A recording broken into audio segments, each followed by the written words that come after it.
جب جمعہ کی اذان ہو جائے تو خرید و فروخت چھوڑ دو اور دوڑو اللہ کی طرف سے۔ جمعہ کی اذان کے بعد خرید و فروخت کرنا حرام ہے، حرام ہے، دکانیں کھول کر مت بیٹھے رہو۔ جمعہ کی اذان ہو گئی، وَذَرُوا الْبَيْعَ، اللہ نے فرمایا چھوڑ دو، خرید و فروخت وغیرہ ساری چیزیں چھوڑ دو۔ جمعہ کی اذان ہو چکی ہے، تمہیں بلایا گیا بھی، دوڑنا ضروری ہے۔ دوڑنے کا مطلب اللہ کے ذکر کی طرف آ جاؤ۔ یہاں تو جمعہ کے لیے لوگ خطبے کے بعد انتظار کرتے رہتے، امام صاحب نماز کے لیے کھڑے ہو جائیں گے تو گھر سے نکلیں گے ہم۔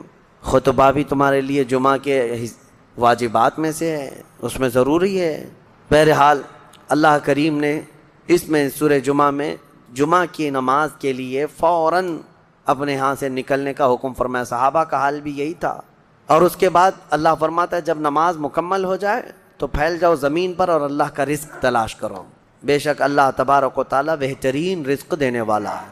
منافقوں کے لیے بھی ایک پوری سورہ آئی ہے، سورۃ المنافقون، اور اللہ نے فرمایا اے محبوب جب آپ کے پاس منافق آئیں اور یوں کہیں گے نشہد انک رسول اللہ، وہ کہیں گے ہم گواہی دیتے ہیں آپ اللہ کے رسول ہیں، واللہ یشہد ان المنافقین لکاذبون، محبوب اللہ گواہی دیتا ہے کہ یہ منافق جھوٹ بولتے ہیں۔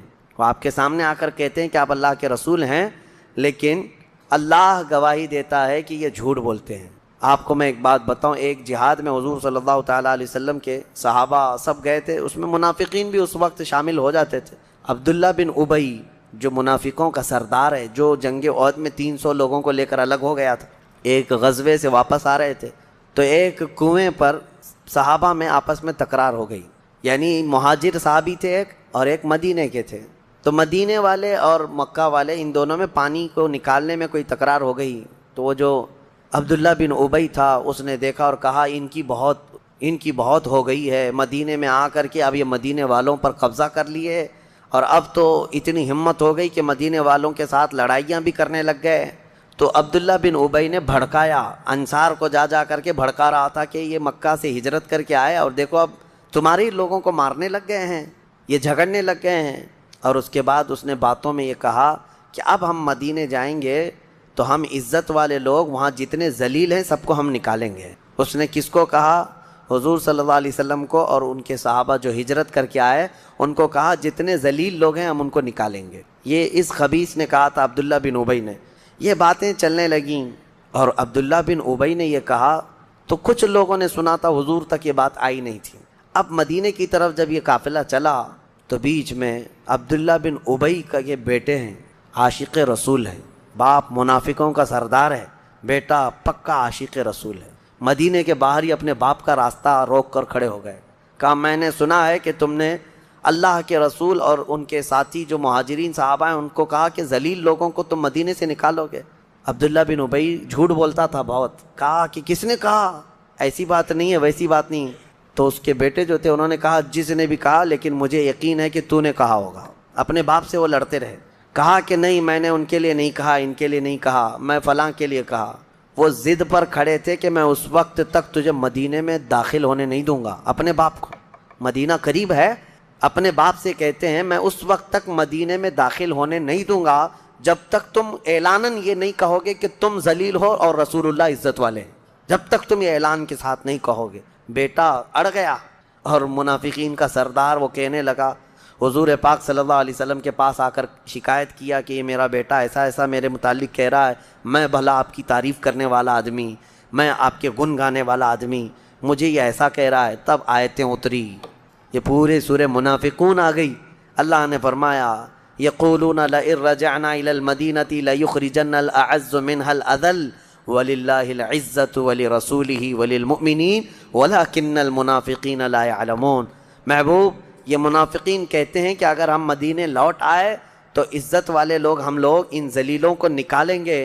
خبردار، عزت اللہ کی ہے، عزت رسول کی ہے اور عزت ایمان والوں کی ہے، اور منافقین اس بات سے بے خبر ہیں، ان کو پتہ نہیں عزت کہاں ہے۔ نبی پاک صلی اللہ علیہ وسلم نے یہ آیت تلاوت فرمائی، پھر اس کے بعد اس منافقین کے سردار نے خوب چیخ چیخ کر کے کہا لوگو سنو کان کھول کر کے، ہم ذلیل ہیں اور محمد اللہ کے رسول عزت والے ہیں اور ان کے ساتھی عزت والے ہیں۔ تب بیٹے نے راستہ چھوڑا مدینے میں آنے کا۔ یہ صحابہ کا ایمان تھا، وہ حضور کے سامنے پھر کسی کو نہیں مانتے تھے۔ تو یہ حقیقت میں ایمان کا حصہ بھی ہے. الا لا ایمان لمن لا محبت لہ، جس کے پاس حضور کی محبت نہیں اس کا کوئی ایمان ہی نہیں. اسی کو اقبال نے بہت اچھے انداز میں کہا ہے، محمد کی محبت دین حق کی شرط اول ہے، اسی میں ہو اگر خامی تو سب کچھ نامکمل ہے. اسی میں ہو اگر خامی تو سب کچھ نامکمل ہے. اللہ کریم ہم سب کو نبی پاک صلی اللہ تعالیٰ علیہ وسلم کے جلووں میں زندگی عطا فرمائے، حضور کے قدموں میں موت عطا فرمائے. مدینے کو ویران کیا جائے گا، اور مدینے کی ویرانی، اب یہ ویران میں توہین کے لفظ میں نہیں استعمال کر رہا ہوں، حدیث پاک میں خراب کا لفظ آیا ہے جس کا معنی تو ویرانی ہوتی ہے. ویرانی کس طرح کی ہے وہ ابھی میں تشریحاً عرض کروں گا. اور مدینے کی ویرانی ایک بڑی جنگ کا آغاز ہوگا، بہت بڑی جنگ، جس کو الملحمۃ الکبریٰ بھی کہا گیا ہے، اور کچھ احادیث میں الملحمۃ العظمیٰ بھی کہا گیا ہے. وہ ایسی جنگ کہ دنیا میں ویسی جنگ کبھی بھی نہیں ہوئی تھی، اور اس کے بعد پھر کبھی ہوگی بھی نہیں. اتنی بڑی جنگ یہ مسلمانوں اور کفار و مشرکین کے درمیان. اب جن لوگوں یعنی رومیوں کے درمیان، رومی اور مسلمانوں کے درمیان، عیسائیوں کے درمیان یہ جنگ ہے. کتنی باتیں عرض کیا میں نے. بیت المقدس کی آبادی، مدینے کی ویرانی. مدینے کی ویرانی، ملحمۃ الکبریٰ کی شروعات ہوگی. اب یہ ملحمۃ الکبریٰ کہاں ہوگا، کیسے ہوگا، اس پر میں آتا ہوں. ملحمۃ الکبریٰ کے اختتام پر قسطنطنیہ فتح ہو جائے گا. قسطنطنیہ ایک شہر ہے، اس پر بھی میں گفتگو کرتا ہوں. قسطنطنیہ جیسے ہی فتح ہوگا دجال ظاہر ہوگا. یہ ترتیب ہے، بڑی نشانیوں کی ترتیب میں یہ ایک بات. اب اسی پر اگر گفتگو کریں تو بات طویل ہو جائے گی، اور حالات پورے کے پورے اس حدیث کے قریب آ رہے ہیں، اس لیے مجھے آج آپ کو اس حدیث کو سنانا پڑ رہا ہے. عزیزان گرامی وقار، اب حالات دیکھیں. اللہ کے نبی صلی اللہ تعالیٰ علیہ وسلم نے فرمایا عمران بیت المقدس خراب یثرب، بیت المقدس کی آبادی. اب اس آبادی سے مراد کیا ہے؟ محدثین دو طرف گئے ہیں.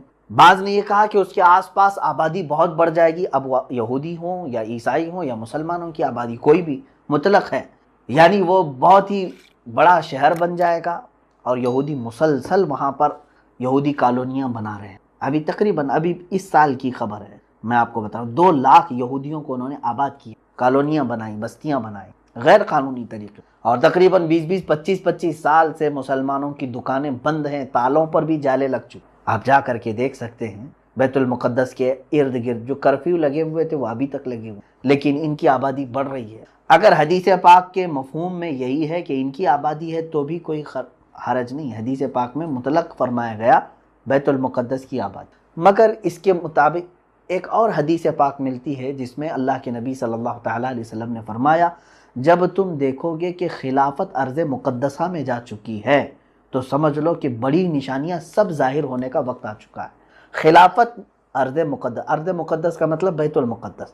خلافت اگر ارض مقدس میں آ گئی تو اس کا مطلب یہ ہوا کہ مسلمانوں کی خلافت پھر سے قائم ہوگی اور وہ بیت المقدس سے ہوگی.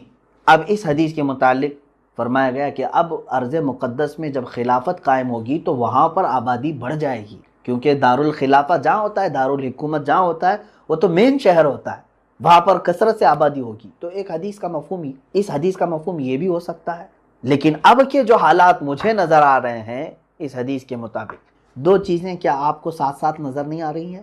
ایک طرف ان لوگوں نے بیت المقدس پر ظالمانہ جابرانہ قبضہ جمایا ہوا ہے اور کالونیاں بسا رہے ہیں، اور ان قریب آپ دیکھنا کہ اناؤنس ہو جائے گا، پورے کے پورے دنیا کو سینٹرلائز کرنے کی کوشش کی جائے گی. آپ دیکھیں گے ان باتوں کو، ساری بینکوں کا، ساری بڑی کمپنیوں کا مرکز اسرائیل بن جائے گا. آج بھی پوری دنیا میں جتنے اسلحے، ویپنز، ہتھیار سپلائی کیے جاتے ہیں، اس میں سے بھاری مقدار 60 یا 70% حصہ اسرائیل کا ہے. پوری دنیا کو ہتھیار سپلائی کرنے میں یہ چھوٹا سا ملک بڑا کردار ادا کرتا ہے. بڑی بڑی کمپنیوں کے مالک اسرائیلی ہیں، آج بھی بڑی بڑی کمپنیاں ہیں جن کو گنانے میں وقت لگ جائے گا. یہ ساری کی ساری کہاں مرکزیت اختیار کر جائیں گی؟ اسرائیل. اب وہی ان کا جو خواب ہے، یہودیوں کا یہ خواب ہے کہ ہم گریٹر اسرائیل بنا کر کے رہیں گے، جو انہوں نے میپ میں بنایا ہے اتنا لمبا چوڑا، وہ خیبر تک کا علاقہ قبضہ کرنا ہے. اس اعتبار سے وہ عملی طور پر کوششوں میں لگے ہوئے ہیں. مگر میں حدیث بیان کر رہا ہوں، بیت المقدس کے ارد گرد آبادی، مدینے کی ویرانی. ایک طرف یہ یہودی کالونیاں بسا رہے ہیں اور دور دور سے ہجرت کر کے وہاں پہنچ رہے ہیں اور ساری بڑی کمپنیوں کا مرکز یروشلم بنانا چاہ رہے ہیں۔ امریکہ نے ایمبیسی منتقل کر دی، اب اس کے بعد اس کے نقش قدم پر دوسرے ملک بھی دھیرے دھیرے اپنی ایمبیسیاں کہاں لے کر کے آئیں گے؟ یروشلم میں لے کے آئیں گے۔ دوسری طرف ادھر مدینہ طیبہ کو مدینہ طیبہ مسلسل 3 ماہ ہو چکے مسجد نبوی کو بند رکھا گیا ہے۔ اب مدینہ کی ویرانی سے کیا مراد ہے؟ عزیزان گرامی، میرا کلیجہ حلق کو آ جائے اگر میں وہ حدیثیں آپ کو پڑھوں کہ سنوں، اور یہ حدیثیں صحیح مسلم شریف میں، بخاری شریف میں، صحیح ابن حبان اور موطا امام مالک، یہ 4 مقدس اور بہت ہی بڑی کتابوں کی حدیث۔ اللہ کے نبی صلی اللہ تعالیٰ علیہ وسلم نے یہ فرمایا، تم دیکھو گے عنقریب مدینے کو ایسا چھوڑ دیا جائے گا، مدینے کو چھوڑ دیا جائے گا، یہاں تک کہ اس کے رہنے والے اور زیارت کرنے والے مدینے سے خالی ہو جائیں گے، اور مدینے میں درندے آئیں گے، یہاں تک کہ مسجد نبوی میں کوئی درندہ داخل ہو جائے۔ صحابہ اکرام رضوان اللہ تعالیٰ علیہم اجمعین نے پوچھا، یا رسول اللہ صلی اللہ علیہ وسلم، مدینہ طیبہ کے پھر پھل اور پھول جو کثرت سے ہوں گے وہ کون کھائیں گے؟ میرے آقا صلی اللہ علیہ وسلم نے فرمایا، صرف پرندے اور درندے کھائیں گے، مدینہ خوب خوشحال ہوگا۔ یہاں تک کہ اللہ کے حبیب صلی اللہ علیہ وسلم نے فرمایا، تم دیکھو گے ایک زمانہ آئے گا کہ لوگ اپنے بھتیجوں کو، اپنے اس میں حدیث میں ہے کہ اپنے بھتیجے کو آدمی بلائے گا، اپنے چچیرے بھائی کو بلائے گا اور کہے گا کہ چلو خوشحالی کی طرف، چلو خوشحالی کی طرف۔ کہاں؟ مدینے میں رہنے والے لوگ یہ بول کر کے مدینہ چھوڑ کر کے جائیں گے، خوشحالی کی طرف چلو۔ جبکہ میرے آقا صلی اللہ تعالیٰ علیہ وسلم فرماتے ہیں کہ المدینۃ خیر لہم لو کانوا یعلمون، مدینہ ان کے لیے سب سے بہتر ہوگا اگر وہ جان لیں، اگر ان کو تھوڑی بھی شدھ بدھ ہے تو انہیں معلوم ہونا چاہیے کہ مدینہ ان کے لیے خیر ہے، لیکن وہ مدینے کو چھوڑ کر خالی کر کے جائیں گے۔ اب مدینے کی ویرانی سے مراد یہی ہے، تو وہ ابتدا ہم اپنی آنکھوں سے آج دیکھ رہے ہیں۔ مدینہ طیبہ میں رہنے والے لوگ، ہم جیسے لوگ تو دور پڑے ہوئے ہیں، میرے آقا صلی اللہ تعالیٰ علیہ وسلم کی چوکھٹ کے بوسوں کے لیے ہم منتظر ہیں۔ کئی موسم آئے چلے گئے، رمضان بھی گزر گیا، حج بھی گزر گیا، یہ وہ موسم ہوتے ہیں کہ حجاج کی زبانوں سے لبیک سنتے ہی میرے آقا کی یاد آ جاتی کہ یہ نبی کونین صلی اللہ علیہ وسلم کو سلامی پیش کرنے کے لیے جا رہا ہے۔ مگر یہ سارے موسم گزرتے گئے میرے عزیزو، ہم تو دور بیٹھے صرف ترستے رہ گئے، لیکن جو مدینہ طیبہ میں موجود ہیں ان سے بھی آپ پوچھیں، ان ظالموں نے ان لوگوں کو بھی دربار رسالت میں حاضر ہونے سے روک رکھا ہے۔ محض ایک بیماری بہانہ، کورونا وائرس کے بہانے پر روضہ رسول صلی اللہ تعالیٰ علیہ وسلم کے سامنے آنے جانے کی پابندی ہے۔ اگرچہ ان لوگوں نے تھوڑی مسجد کھولی ہے، کچھ مخصوص علاقے کھولے ہیں، لیکن مسجد نبوی روضہ رسول صلی اللہ تعالیٰ علیہ وسلم پر حاضری، تو کیا یہ ویرانی نہیں ہے؟ عبادتوں کا نہ ہونا یہ سب سے بڑی ویرانی ہے، اور وہاں کے لوگوں میں یہ تمام چیزیں آئیں گی۔ میرے عزیزو، اس سلسلے کو سن کر کے آپ یہ مت سمجھنا کہ میں نے مدینہ طیبہ کی بے ادبی کی۔ سچ بتاؤں، زندگی کی صرف ایک ہی خواہش ہے کہ اللہ رب العزت اگر ہماری کسی نیکی پر کوئی اجر دے گا تو میں صرف اتنی طلب رکھتا ہوں کہ مولا مجھے جنت البقیع میں دفن عطا۔ میں مدینہ طیبہ کے لیے، عزیزان گرامی وقار، یہ کوئی دکھاوے کی یا ریاکاری کی بات نہیں کر رہا ہوں، یہ اخلاص کے ساتھ اللہ کی بارگاہ میں ہمیشہ دعا کرتا بھی رہتا ہوں۔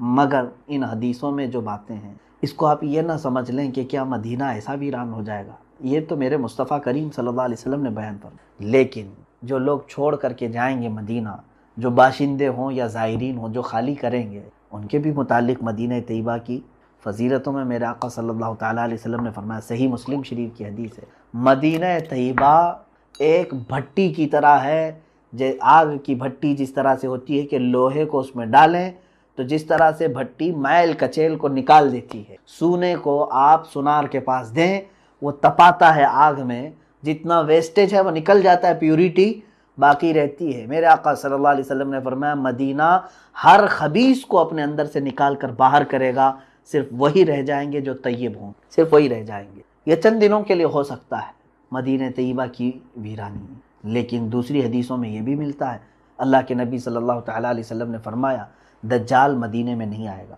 یاجوج ماجوج مدینے میں نہیں آئیں گے، بڑے بڑے فتنے مدینے میں نہیں آئیں گے۔ اور میرے آقا صلی اللہ علیہ وسلم نے یہ بھی فرمایا، ان الایمان لا یأزر الی المدینہ کما تأزر الحیۃ الی جحرہا، ایمان پوری دنیا سے لوٹ کر کے مدینے میں ایسا آ جائے گا جیسے سانپ گھوم پھر کر کے واپس اپنے سوراخ میں آ جاتا ہے، اپنے بل میں جیسے آ جاتا ہے سانپ۔ اللہ کے حبیب صلی اللہ علیہ وسلم فرماتے ایمان مدینے میں رہ جائے گا۔ تو ویرانی سے مراد یہ نہیں ہے کہ ہمیشہ کے لیے خراب ہو جائے، یہ چند دنوں کے لیے ہو سکتا ہے۔ مسجد نبوی شریف کی اذانیں اور مسجد نبوی شریف کی نمازیں بند کر دی جائیں۔ مدینہ طیبہ کو جس طرح سے ویران کرنے کی ان لوگوں نے کوشش کی، اللہ اکبر، آج بتانے سے زبان لڑکھڑا جاتی ہے۔ اب اللہ کے حبیب صلی اللہ تعالیٰ علیہ وسلم نے جو بیان فرمایا کہ وَخَرَابُ یثرب خروج الملحمۃ الکبریٰ۔ خروج الملحمہ، ملحمہ کیا ہے یہ؟ اب اس پر میں بات کروں۔ دنیا کی سب سے بڑی جنگ، ملحمہ جو ہے یہ لحم سے بنا ہوا ایک لفظ ہے، گوشت کاٹنے کی جو دکان ہے اس کو ملحم بھی کہتے ہیں۔ ملحمہ، اس میں گوشت کے ٹکڑے ٹکڑے ہو جائیں گے، جس کی وجہ سے اس کو بہت بڑی ملحمۃ الکبریٰ، یعنی اللہ کے حبیب صلی اللہ تعالیٰ علیہ وسلم نے یہ فرمایا، خراب یثرب خروج الملحمہ۔ ملحمہ کیا ہے؟ ایک بہت بڑی جنگ ہے۔ دوسری حدیثوں سے اس کے متعلق جو تائید ملتی ہے، ایک حدیث میں یہ بھی میرے آقا صلی اللہ تعالیٰ علیہ وسلم نے فرمایا، تم قیامت اس وقت تک نہیں آئے گی جب تک کہ رومیوں کے ساتھ تم آماق میں یا دابق میں نہ اتر جاؤ۔ یہ دو جگہوں کے نام میں بتا رہا ہوں، مرج دابق اور آماق، یہ لفظ آئے ہیں۔ اور ایک حدیث میں ہے، حضور صلی اللہ تعالیٰ علیہ وسلم نے فرمایا، ملحمۃ الکبریٰ ہوگی، سب سے بڑی جنگ ہوگی مسلمانوں میں اور عیسائیوں میں، اور یہ غوطہ میں ہوگی، جو دمشق کا ایک علاقہ ہے، غوطہ، حدیث میں لفظ بھی آیا ہے، مسلمانوں کا مرکز غوطہ ہوگا، اس وقت تمام مسلمان وہاں جمع ہوں گے، دمشق، غوطہ۔ اور جو جنگ ہوگی وہ علاقہ ہے مرج دابق، جو حلب کے قریب ہے، بہت بڑا میدان ہے، اب بھی موجود ہے، جس کو آج انگلش میں ایلیپو کہتے ہیں، وہ حلب ہے، حلب کے قریب میں یہ علاقہ موجود۔ اب ملک شام کی حیثیت کو بھی آپ سمجھ لیں، قیامت کی نشانیوں میں اللہ کے حبیب صلی اللہ علیہ وسلم نے یہ بھی فرمایا کہ جو مومن ہوں گے وہ سب ملک شام کی طرف ہجرت کر جائیں۔ سب کس طرف جائیں گے؟ ملک شام کی طرف، جس کو سیریا کہتے ہیں، اور عربی میں کچھ لوگ سوریا کہتے ہیں۔ سیریا کی طرف سب لوگ چلے جائیں گے۔ آج آپ یہ سوچ رہے ہوں گے کہ سیریا چھوڑ کر کے لوگ جا رہے ہیں، اور ایسے حالات میں آپ کہہ رہے ہیں کہ سارے لوگ سیریا میں آئیں گے۔ چاہے پورا سیریا آج خالی ہو جائے، پھر بھی مجھے میرے آقا صلی اللہ علیہ وسلم کی حدیث پر یقین ہے، میرے آقا نے فرمایا کہ پورے مومنین ہجرت کریں گے تو ضرور وہ ہجرت کریں، آج یا کل تمام مومنین وہ جمع ہوں گے، کیونکہ شام جو ہے ارض حشر و نشر ہے، یعنی قیامت کا میدان ملک شام کو بنایا جائے گا۔ یہ بھی حدیث پاک میں، قیامت کا میدان کہاں ہوگا؟ ملک شام کو بنایا جائے گا، اور تمام مومنین ملک شام کی طرف ہجرت کر کے جائیں گے۔ اب یہ جو ملحمۃ الکبریٰ ہے، سب سے بڑی جنگ، کتنے لوگوں کے مقابل میں آپ کھڑے ہوں گے جانتے ہیں آپ؟ ایک حدیث میں ہے، اللہ کے حبیب صلی اللہ تعالیٰ علیہ وسلم نے فرمایا، اس وقت رومی، پہلے سے حالات اگر میں بتاؤں تو یہ ہے کہ میرے آقا صلی اللہ علیہ وسلم نے فرمایا، تم اور عیسائی، یعنی تم اور مسلمان اور رومی عیسائی صلح کے ساتھ چل رہے ہوں گے، یعنی ایک دوسرے کے ساتھ صلح کر کے ساتھ ساتھ چل رہے ہوں گے، اور ان دونوں کا جو دشمن ہوگا اس سے لڑ رہے ہوں گے، کئی سالوں تک یہ بات چلے گی۔ عیسائیوں کا بھی جو دشمن ہے اور مسلمانوں کا بھی جو دشمن ہے، ہو سکتا ہے وہ یہودی ہوں، اینٹی کرائسٹ جن کو کہا جاتا ہے، وہ لوگ ہوں، ان کے ساتھ لڑ رہے ہوں گے۔ اس کے بعد ایک دن ایسا ہوگا کہ ایک عیسائی رومی وہ صلیب توڑ دے گا، اور بدعہدی کریں گے اس صلح میں، وہ لوگ صلح کو توڑ کر کے بد شکنی کریں گے، تو پھر مسلمانوں اور عیسائیوں میں ایک بہت بڑی جنگ ہوگی۔ اس وقت سارے عیسائی جو جمع ہوں گے، 80 جھنڈوں تلے وہ لوگ جمع ہوں گے۔ کتنے؟ 80 جھنڈے، ہر جھنڈے کے تحت، ہر جھنڈے کے نیچے 12,000 لوگ۔ اس اعتبار سے تقریباً کتنے ہو گئے؟ 9,60,000 کے قریب، 9,60,000 کی فوج ایک طرف ہو۔ یوں سمجھ لیں کہ مومنین کے مخالفت میں، مسلمانوں کی مخالفت میں پورا کفر جمع ہو جائے، اس میں جہاں جہاں یہ لوگ ہوں گے سب کو جمع کر لیں گے۔ یہی ملحمۃ الکبریٰ ہے، سب سے بڑی جنگ۔ اور اس جنگ میں مسلمان کس طرح ہوں؟ بعض حضرات نے کہا کہ وہ امام مہدی کی قیادت میں لڑیں گے، لیکن حدیثوں میں ایسا لفظ تو ہے، ہو سکتا ہے کہ امام مہدی کے بغیر بھی لڑیں۔ قیادت کون کرے گا، کیسے کرے گا، اس کے متعلق وضاحت نہیں ملتی، لیکن البتہ یہ بات ہے کہ ان میں سے 1/3 لوگ، مسلمانوں میں سے 1/3 کے قریب، 1/3 بھاگ جائیں گے، اور میرے آقا صلی اللہ علیہ وسلم نے فرمایا وہ ایسے ہوں گے کہ اللہ تعالیٰ کبھی ان کی توبہ قبول، وہ ہمیشہ کے لیے مردود مریں گے، ان کی توبہ کبھی نہیں قبول ہوگی، وہ جہنم میں جائیں گے، جو میدان چھوڑ جائیں گے، اور 1/3 اس میں سے شہید ہوں گے، دوسرا 1/3، یعنی 3 حصے کریں گے اگر مسلمانوں کے، تو 1/3 میدان چھوڑیں گے، 1/3 شہید ہو جائیں گے، ہم افضل الشہداء، حدیث میں فرمایا گیا کہ وہ شہیدوں میں سب سے افضل ہوں گے، وہ شہیدوں میں سب سے افضل، باقی جو ون تھرڈ بچے ہوں گے یہ ان پہ فتح پالیں گے، ان پہ فتح پالیں گے، یہ میرے آقا صلی اللہ علیہ وسلم نے فرمایا ہے تو فتح ہوگی۔ یہ ملحمۃ الکبریٰ ہے، یہ کہاں لڑی جائے گی، کیسے لڑی جائے گی، سب میرے آقا صلی اللہ علیہ وسلم نے صاف بیان فرمایا۔ اس پر اور تحقیق کرو نوجوان بچوں۔ اب میں اپنی گفتگو کو سمیٹتا ہوا آتا ہوں۔ جو حالات آج تھے، جس کی طرف آج اشارے مل رہے ہیں، پورے دنیا کی پالیٹکس گرم ہو چکی، اس سلسلے میں نے یہ حدیث عرض کی۔ میں آخری یہ 2 باتیں عرض کر کے کچھ تبصرہ کروں، اور جیسے ہی ملحمۃ الکبریٰ ختم ہوگی، حدیث پاک کے لفظ ہیں فتح قسطنطینیہ۔ قسطنطنیہ کیا ہے؟ یہ آپ ہو سکتا ہے یہ لفظ سن رہے ہوں، حالانکہ یہ پرانا لفظ ہے اور علم والے جانتے بھی ہیں۔ یہ ترکی کا وہی شہر ہے جس کو آج استنبول کہا جا رہا ہے۔ اس شہر کے فتح کے سلسلے میں بھی میرے آقا صلی اللہ تعالیٰ علیہ وسلم نے بشارت دی تھی۔ اول جیش غزاہا، ایک حدیث پاک میں ہے، وہ سب سے پہلا لشکر جو غزوہ کرے گا یا جہاد کرے گا اور قسطنطنیہ فتح کرے گا، وہ لوگ بلا حساب و کتاب جنت میں جائیں گے۔ وہ فتح قسطنطنیہ جو ہے وہ پہلے کے دور میں ہو چکی ہے، حضرت عمر فاروق رضی اللہ تعالیٰ عنہ کے زمانے میں، اور اس کے بعد کئی مرتبہ جو ہے یہ شہر فتح ہوا ہے۔ سلطان محمد فاتح کا بھی نام آتا ہے، جو قسطنطنیہ جنہوں نے فتح کیا، کافروں کے ہاتھ میں گیا پھر فتح کیا، ان کے ہاتھ میں گیا پھر فتح کیا۔ اب تو چونکہ یہ ترکی کے پاس ہے، ترکی کا بڑا شہر ہے، اور ابھی ترکی میں مسلمان ہیں، اسلامی حکومت ہے، لیکن جہاں تک خدشہ میرا ہے، میں اپنی بات کر رہا ہوں، ہو سکتا ہے یہ ترکی کے ہاتھ سے نکل جائے گا۔ استنبول شہر یہ پھر سے عیسائیوں کے ہاتھ میں ہو سکتا ہے چلا جائے، اور ایک زمانے تک ان کے ہاتھ میں رہے گا، چونکہ آج کے جو حالات بتا رہے ہیں، لبرلزم وہاں پر کافی بڑھ چکا، جو بلکہ میں اگر بتاؤں، آپ تحقیق کریں، ترکی کی حکومت کا جو آئین ہے، وہاں کا جو نظام ہے، اس میں بھی یہ چیز موجود ہے کہ وہ ترکی کوئی ایک مذہبی حکومت نہیں، یعنی وہاں کا کوئی سرکاری مذہب نہیں ہے، بلکہ وہ جیسے انڈیا ہے سیکولر ہے، ہمارا کوئی سرکاری مذہب نہیں، اسی طرح سے ترکی کا بھی انہوں نے بنایا ہے۔ جب خلافت عثمانیہ ختم ہوئی تھی تب یہ بنایا گیا تھا اس طرح سے کہ موجودہ صدر نے اسلامی کام زیادہ کیے ہیں، لیکن آج بھی وہاں کا نظام ہے وہ سیکولر ہے، اور آج بھی بہت سارے وہاں امریکہ کے پٹھو موجود ہیں، بہت سارے ایسے جو منافق ہیں، وہ اپنے ماحول کو بڑھانے کی کوشش کر رہے ہیں۔ تو مجھے جہاں تک اندیشہ لگتا ہے، استنبول ان کے ہاتھ سے جائے گا اور عیسائیوں کے قبضے میں رہے گا، چونکہ حدیث پاک میں جو ترتیب بتائی گئی ہے، پہلے عمران و بیت المقدس، بیت المقدس کی آبادی اور مدینہ کی ویرانی، مدینہ کی ویرانی ملحمۃ الکبریٰ کا ظہور ہوگا، یعنی بڑی جنگ ہوگی۔ اب وہ بڑی جنگ سالوں تک نہیں چلے گی، ایک بات یہ بھی سمجھ لے، جیسے وار نہیں ہے یہ world war first, world war 2، جس طرح سے بہت سارے لوگ اس کو ورلڈ وار 3 بھی سمجھ رہے ہیں۔ میں جہاں تک سمجھتا ہوں یہ ورلڈ وار 3 کی بات نہیں ہے جو ملحمۃ الکبریٰ میں بتائی گئی ہے۔ ورلڈ وار 3 ہو سکتی ہے آپسی ممالک میں، لیکن یہ جو ہے وہ صرف 2 دن 3 دن یا 4 دن کا ذکر آیا ہے۔ وار جو ہے کنٹینیو چلتی رہتی، یہ جیسے جنگ بدر ہوئی 1 دن میں ختم ہوئی، جنگ احد تھی 1 دن میں ختم ہوئی، اسی طرح سے ملحمۃ الکبریٰ بھی جو ہے یہ بہت لمبے سالوں تک یا مہینوں تک نہیں چلے گی، زیادہ سے زیادہ اس کی مدت 1 ہفتہ ہو سکتی احادیث پاک کی روشنی کے مطابق۔ تو عزیزان گرامی، اب ملحمۃ الکبریٰ کے ختم کے بعد کیا ہوگا؟ قسطنطنیہ فتح ہوگا۔ تو فتح ہونے کی جو بات کی گئی ہے، اگر آلریڈی پہلے سے وہ مسلمانوں کے قبضے میں ہے تو پھر فتح کی بات کیسے فتح کی بات کیسے ہو سکتی؟ اور فتح قسطنطنیہ سے مراد اگر